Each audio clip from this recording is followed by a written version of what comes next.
This podcast is entirely listener supported. To find out how you can help, head to patreon.com/wehaveconcerns.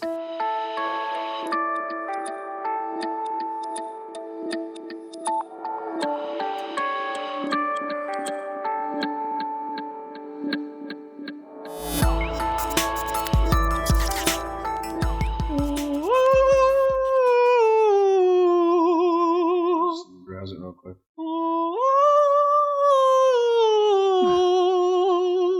Are we recording? I think that if people heard that, they would assume it was me doing that. Yeah. And that's why I wanted to talk during it. So that people knew it was you. No, that's still Jeff. He can actually sing, talk, and drink a glass of water at the same time. Jeff has been a ventriloquist dummy this whole time. I like having a positive outlook. Oh, boy. This whole podcast is just your psychoses working itself out. It's just me dealing with my shit in a room. Somewhere I'm bound and gagged. Yeah. And this is We Have Concerns. Hello, Anthony Carboni. Hello, Jeff Canada. Hello, concerned citizens. Reading. It's fundamental. It is. And I happen to really love it. I happen to really love reading on my Kindle. I'm conflicted about my Kindle. I love my Kindle and I don't love my Kindle. Which Kindle do you have? I have the Kindle Touch, the first Kindle Touch. Okay. I have the Paperwhite. I kind of want to get the Paperwhite. But here's my thing. They got the new one now with the super high DPI. It's not that kind of show. Okay, go talk to fucking Tom Merritt or whoever about that shit. I don't want to talk about it. All right, fair enough. I have all these books on my Kindle, and I feel like they're just like things that are in my Evernote or wherever, where I put them in my Kindle and they disappear and I don't read them. And then I also just kind of miss having a physical book. What do you miss about the physical book? I feel like sometimes it is easier for me to focus when I just have one book in front of me. I can't use the Kindle reader on my iPhone or my iPad because there are so many other things to do on my iPhone and my iPad. Right. And it's also like it's a small screen and I'm getting alerts and I can't read on it. But on my Kindle, there's still like, maybe I'm a little bored with this. Maybe I want to jump around. Maybe I want to read something else. I've got the added, but it's also... I think they make it just hard enough to get to another book. Yeah. That it's kind of a pain. So I'm just going to stick with the book that turns on when I turn it on. Sure. And I don't know, there's something to me about underlining and highlighting in a physical book as opposed to doing it, because my notes tend to just kind of disappear and go away when I make them on the Kindle. They go into like my Kindle notes or whatever, and I'm trying to figure out a way to make those more accessible. I guess it's just a lot of problems. You need to underline and highlight? I don't do any of that when I'm doing research for that documentary right now, so I think I'm more talking about reading for pleasure. I enjoy researching for my documentary. Oh, okay. That's one of the reasons I'm doing it. Well, that's good. That's good. No, but I do kind of just like, I like owning a book. Yeah. It's the last piece of media. I think comic books will be the last official thing that I want. I want a physical graphic novel. Right. I don't want Blu-rays anymore. I don't want albums anymore. Right. For me, it's board games. Yeah. You can't replace those. I mean, people are doing digital board games. I like board games on the iPad a little bit, but they're a little small. They feel too cramped. I think books are the last thing where it's like, man, I like people walking into my house and seeing that I read, Like, it's that John Waters thing where if you go home with somebody and you see that they don't have books, don't fuck them. Well, the reason we're talking about this is an article that was sent in to us by Jonathan Smith. Super not an alias. Which is his real name. That's super his real name. Oh, Don't even worry, guys. And you can just Google him if you're curious. Yeah, John Smith. Yeah. It's fine. Anyway, he pointed us to this article about this research about the difference between reading in a physical book and reading in a Kindle or any e-device, really, e-reader. And they are saying that there's a tactile memory connection that happens as human beings, and that we actually remember things that we read in a physical paper book better than we would in an e-reader. There's been a lot of research about this. Nicholas Carr wrote a great book called The Shallows, which is about what the internet and reading on a screen is doing to our minds. Most of the research is based on reading on a screen and learned habits of reading on a screen versus reading in a book. Right. Where the information is more disposable. The information isn't just more disposable. It also has to do with the way we're starting to read in a way that web pages are laid out. as opposed to a scanning back and forth all the way down the page. We tend to read in like an F pattern now. So we read the headline, we read the first line, and then we scan down every paragraph for the thesis statement of that paragraph. Interesting. And so we're not necessarily taking in long form information anymore. We're reading as though we were shopping for the information that we need to glean out of something. Yeah. And I think when you read on a Kindle, because it's electronic, because it's a screen, maybe your brain initially tries to read in that same pattern, tries to skip around a little more, tries to maybe just get what it needs to get out of the page a little more. Well, what this article suggests is, it says here that the tactile experience of a book aids the process of remembering, from the thickness of the pages in your hands as you progress through the story to the placement of a word on a page.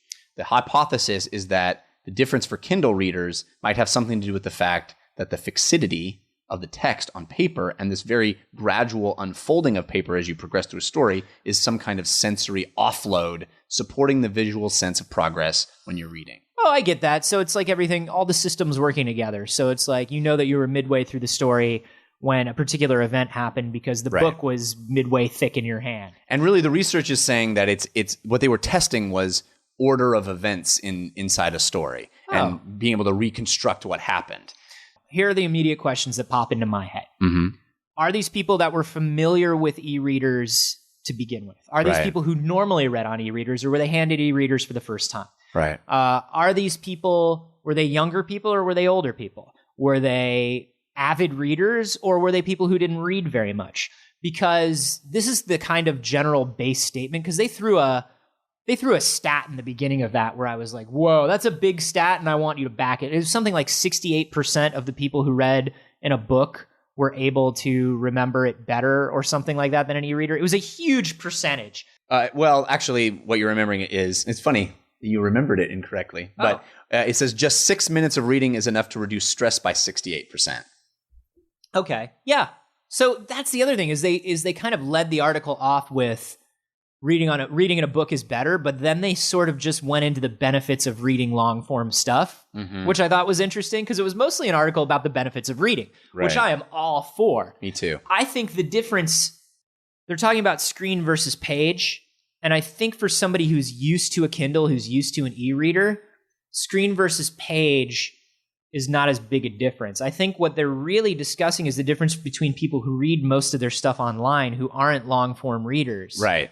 And people who read books. And that's the real salient point here, is that it's really good for your brain, studies show. It reduces you're 2.5 times less likely to have Alzheimer's, and you're able to concentrate more. And all it takes is what they call slow reading, which is sort of that deep, long form reading, for 30 to 45 minutes a day.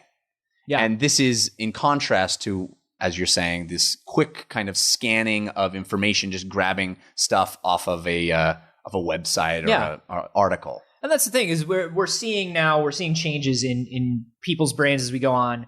Younger people have better ability for spatial relationships. They have better ability to find information and jump between information and get salient points than older people do. You know, and it's that thing where like old people are just like, why can't they just sit and read and calm down for a bit? Right. Why can't they just sit for 45 minutes and read a book these days?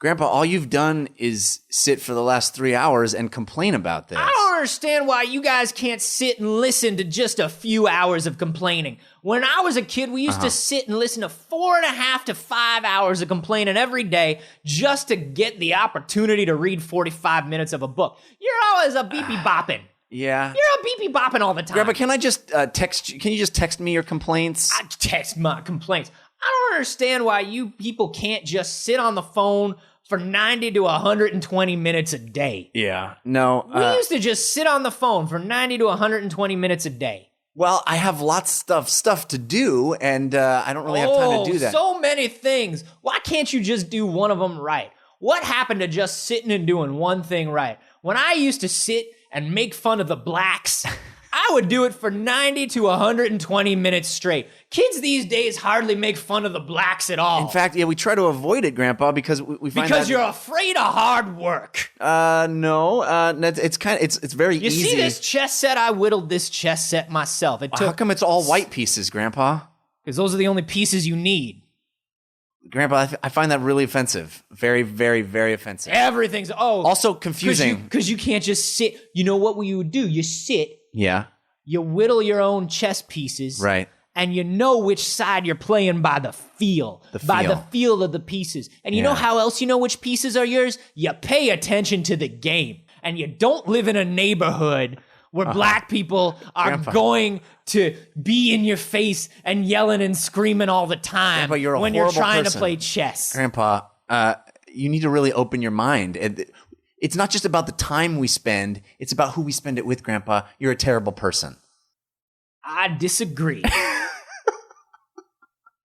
And I'll tell you why. No, I don't have time. In a quick 3.5-hour rant Grandpa. that only mentions the Mexicans 3 times. Because they're ancillary to this point. That's a character I like to call my grandpa's actual attitude with the wrong accent.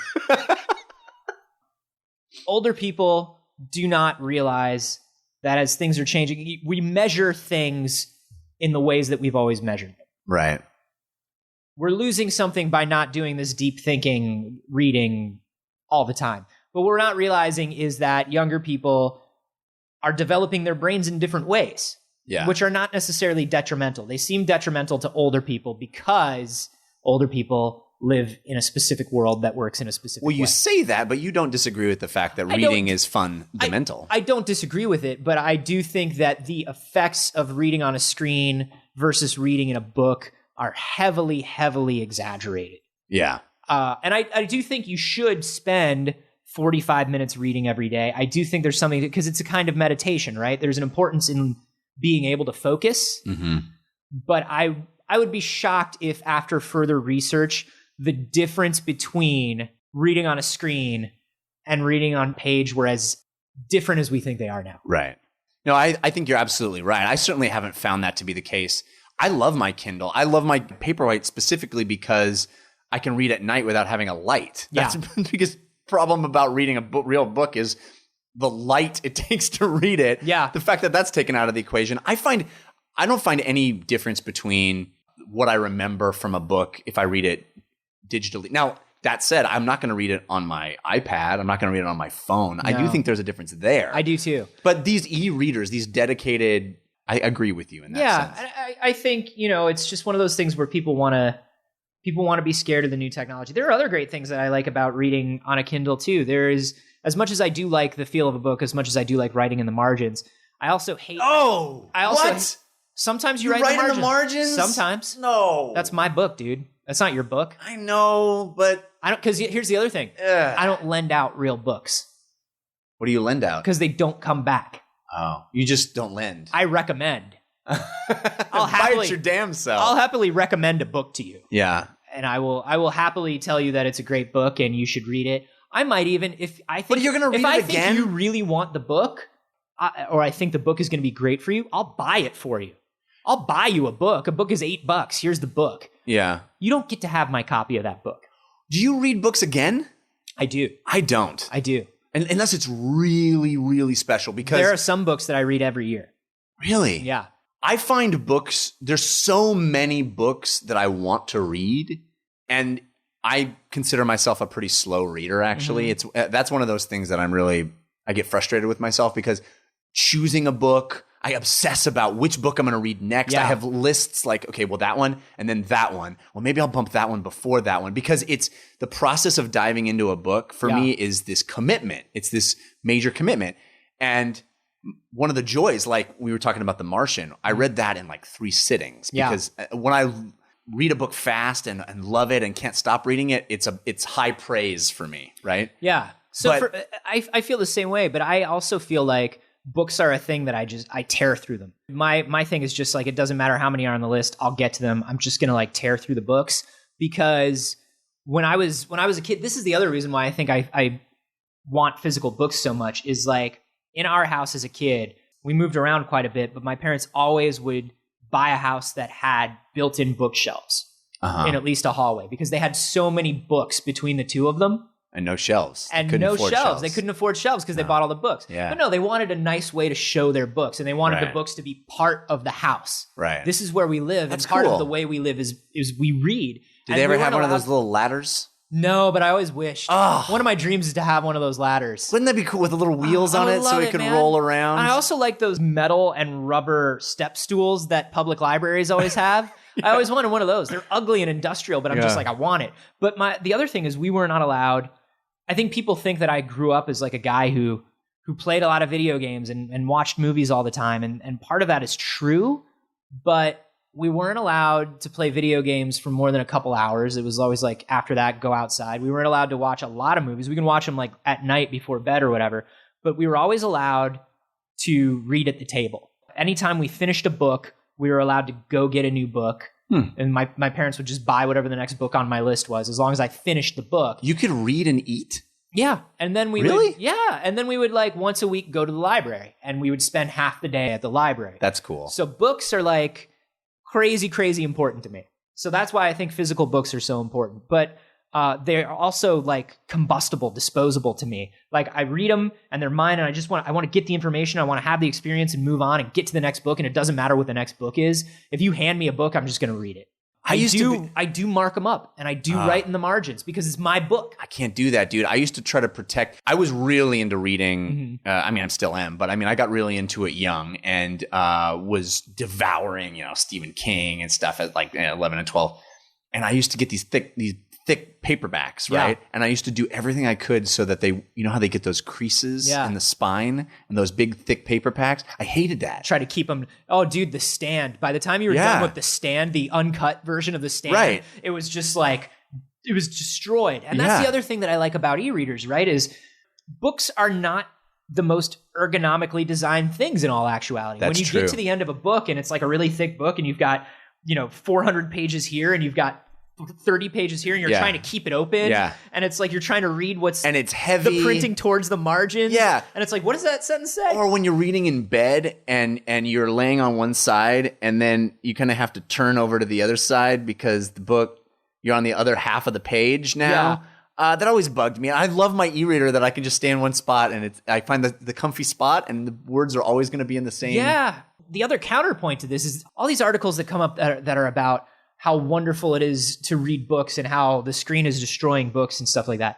I want to see studies on how much more likely people are to read at all if they're given something where they can read electronically. I think a lot of people don't go. I mean, we've seen statistics. People don't go to the library anymore. Right. People don't buy as many books anymore. Publishing is a shrinking industry. Well, there's no need to go to a library if you have an e-book, right? Well, but most library systems, and that's what I'm saying, I don't think a lot of people do have e-readers. I think people just go to the library less. I think people overall read long-form stuff less. Well, anecdotally, that's certainly true. Just how few friends of mine. Yeah. Well, people will proudly say, I don't read. Oh, I don't really read.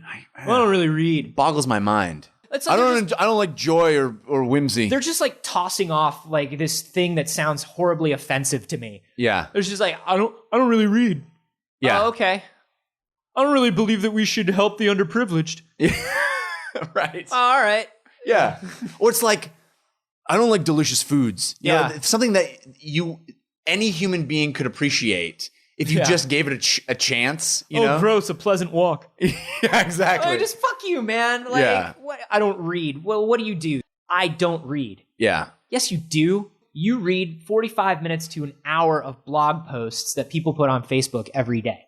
That's fucking junk food. Yeah. You read a lot and you just don't read worthwhile things. Right. And I would like to know the stats on how much more people have been reading or how much more people will read if you give them an electronic tool that gives them the access to the books. Yeah. Because I think a lot of people, like my mom is a very avid, very voracious reader, like we just talked about, but she is intimidated by e-readers.